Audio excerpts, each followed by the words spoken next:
In this video, we'll discuss an expensive type of malware called ransomware.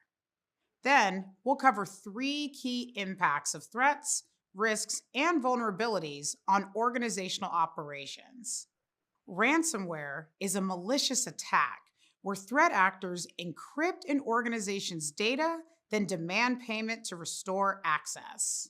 Once ransomware is deployed by an attacker, it can freeze network systems, leave devices unusable, and encrypt or lock confidential data, making devices inaccessible.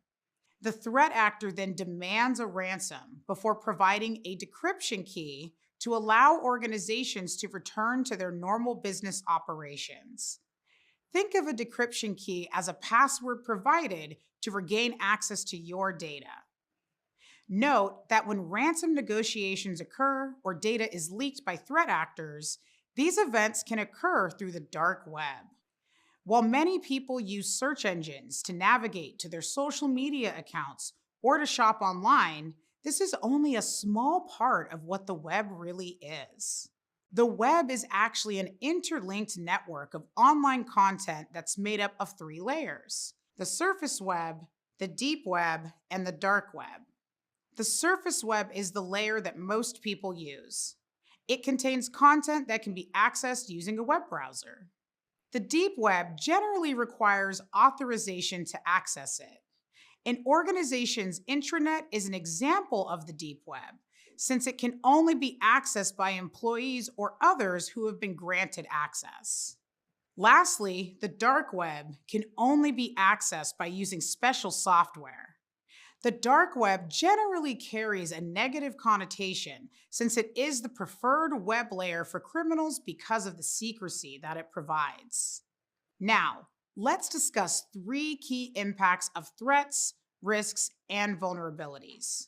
The first impact we'll discuss is financial impact.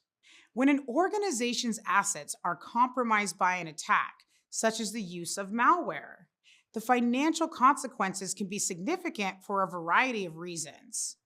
These can include interrupted production and services, the cost to correct the issue, and fines if assets are compromised because of noncompliance with laws and regulations. The second impact is identity theft. Organizations must decide whether to store private customer, employee, and outside vendor data, and for how long.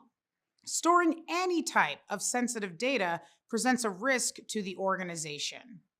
Sensitive data can include personally identifiable information, or PII, which can be sold or leaked through the dark web.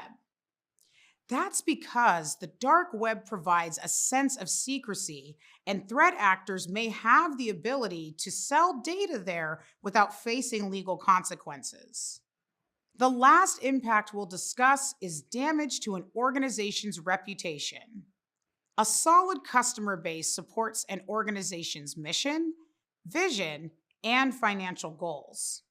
An exploited vulnerability can lead customers to seek new business relationships with competitors or create bad press that causes permanent damage to an organization's reputation. The loss of customer data doesn't only affect an organization's reputation and financials, it may also result in legal penalties and fines. Organizations are strongly encouraged to take proper security measures and follow certain protocols to prevent the significant impact of threats, risks, and vulnerabilities. By using all the tools in their toolkit, security teams are better prepared to handle an event such as a ransomware attack. Coming up, we'll cover the NIST Risk Management Framework's 7 steps for managing risk.